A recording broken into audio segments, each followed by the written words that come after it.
Millet மகாராணி மதுரையிலேருந்து சுமதி பேசுகிறேன். இன்றைக்கி வந்து ரொம்ப இன்ட்ரெஸ்டிங்கான ரெசிபி தான் பண்ண போகிறோம். குழந்தைங்க பெரியவங்க எல்லாருக்குமே பிடிக்கும். அதாவது பணியாரத்தில் 2 வெரைட்டி பண்ண போகிறோம். அது கருப்பட்டி பணியாரம், கல்கண்டு பணியாரம், 2 பணியாரம் செய்ய போகிறோம். அதுக்கு வந்து மாவு அரைச்சி வச்சுட்டேன். அதுக்கு அளவுகள் காமிக்கிறேன், வாங்க வீடியோக்குள்ள.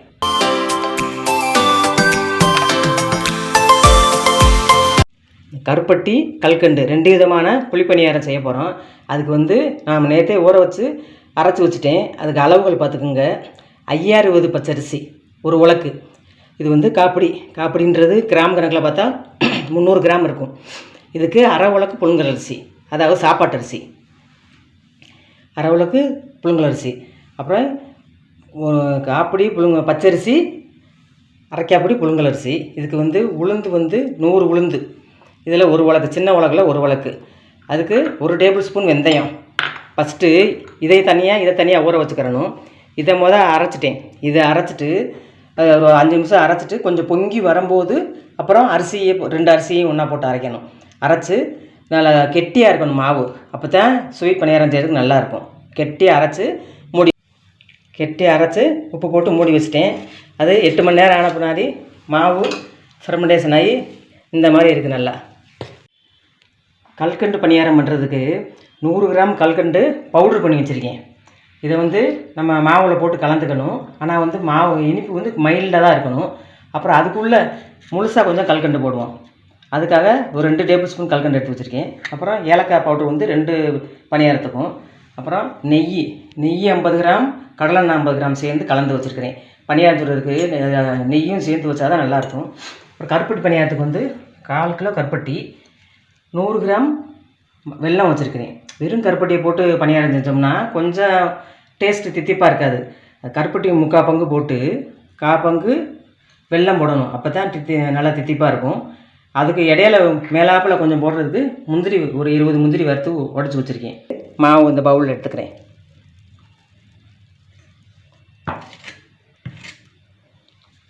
இதில் வந்து கருப்பட்டி பணியாரத்துக்கு மாவு எடுத்துக்கிறேன்.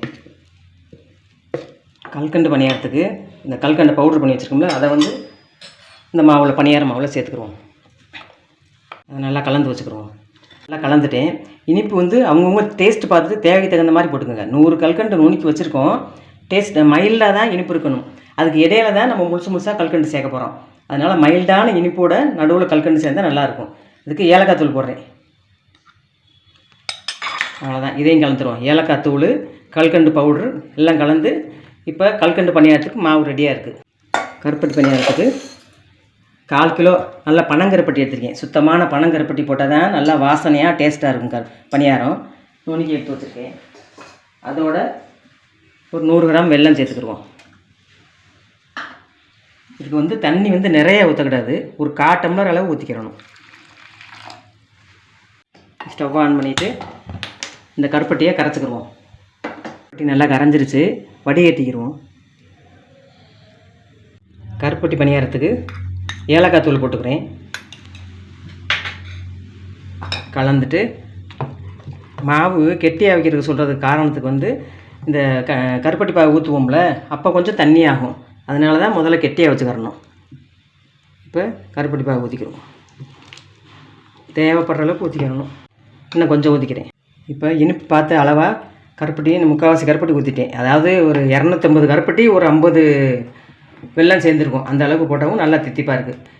வெள்ளைப்பாகு போட்ட பின்னாடி, இந்த கருப்பட்டி பாகு போட்ட பின்னாடி தான் மாவு இந்த கண்டிஷனில் இருக்கணும். அதனால் நம்ம முதல்ல கெட்டியாக அரைச்சி வச்சுக்கணும். இப்போ முதல்ல கல்கண்டு பணியாரம் செய்ய போகிறோம். தவாவை நான் ஏற்கனவே வச்சுட்டேன், சூடாக இருக்குது. இப்போ இந்த நெய்யை ஊற்றிக்கிறோம். நெய்யும் கடலெண்ணையும் கலந்து வச்சுருக்கேன், அதை ஊற்றிக்கிறோம். இந்த கல்கண்டு பணியாரம் ஊற்றுறதுக்கு ஃபஸ்ட்டு குழிக்கு மட்டும் ஊற்றிக்கிறோம்.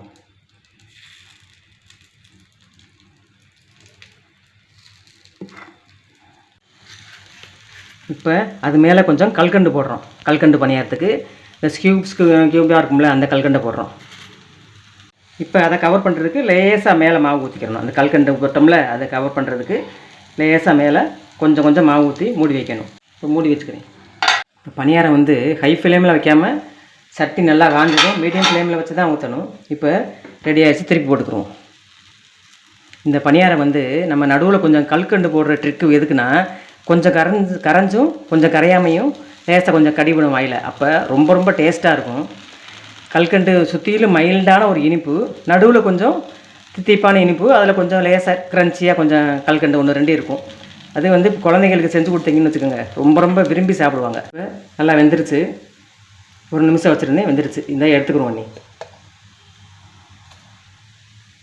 இப்போ கல்கண்டு பணியாரம் செஞ்சுட்டோம். நீ கருப்பட்டி பணியாரம் ஊற்றுறதுக்கு நெய் ஊற்றிக்கிறேன். நெய்யும் கடலெண்ணையும் கலந்து இப்போ முக்கால் புளி ஊற்றிக்கிறோம். வெந்ததும் ஃபுல்லாகிடும். 2 3 முந்திரி பருப்பு போட்டுக்கிறோம். இப்போ ஹோட்டல்லலாம் போய் நம்ம ஸ்வீட் பணியாரம் கேட்டோம்னா நெய் ஊற்றி செஞ்சுருப்பாங்க. அதில் ஒன்று முந்திரி பருப்பு கிடக்கும். அது ரொம்ப டேஸ்ட்டாக இருக்கும். விருப்பப்படுறவங்க முந்திரி பருப்பு போட்டுக்கலாம். முந்திரி பருப்பு போட்டோம். இனி அது மீடியம் ஃப்ளேம்லேயே வேகட்டும், மூடி வச்சுக்கிறோம். பணியாரம் வந்து எந்த பணியாரமாக இருந்தாலும் நம்ம மீடியம் ஃப்ளேம்லேயே தான் வேக வைக்கணும். அப்போ தான் மேலாப்பில் வேகாமல் உள்ள வரைக்கும் நல்லா வேகும். ரெடி ஆகிடுச்சு, எடுத்துக்குவோம்.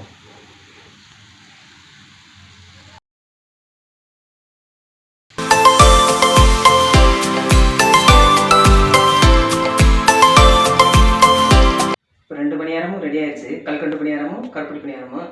ஃபஸ்ட்டு கல்கண்டு பணியாரத்தை டேஸ்ட் பார்க்குறேன்.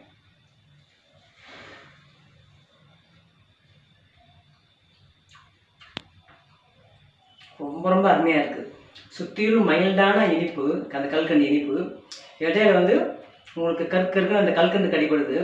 ரொம்ப ரொம்ப இன்ட்ரெஸ்டிங்காக பசங்களுக்கு கொடுத்தீங்கன்னா ரொம்ப ரொம்ப இன்ட்ரெஸ்டிங்காக நல்லா ருசிச்சு சாப்பிடுவாங்க.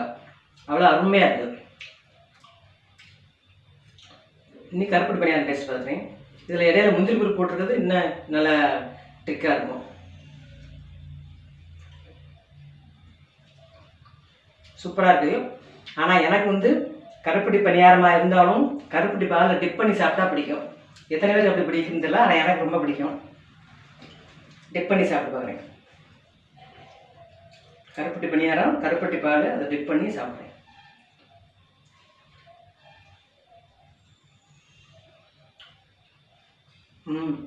அமிர்தமாக இருக்குது.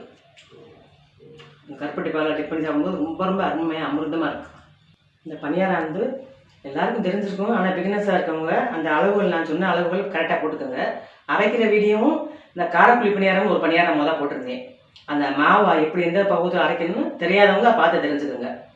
இந்த மாதிரி ரெண்டு விதமான பணியாரமும் நீங்களும் செஞ்சு பாருங்கள். செஞ்சு பார்த்துட்டு எப்படி இருந்துச்சுன்னு கமெண்ட் பண்ணுங்கள். இந்த வீடியோ உங்களுக்கு பிடிச்சிருந்துச்சுன்னா லைக் பண்ணுங்கள், ஷேர் பண்ணுங்கள், சப்ஸ்கிரைப் பண்ணிக்கோங்க. அடுத்து இன்னொரு ரெசிபி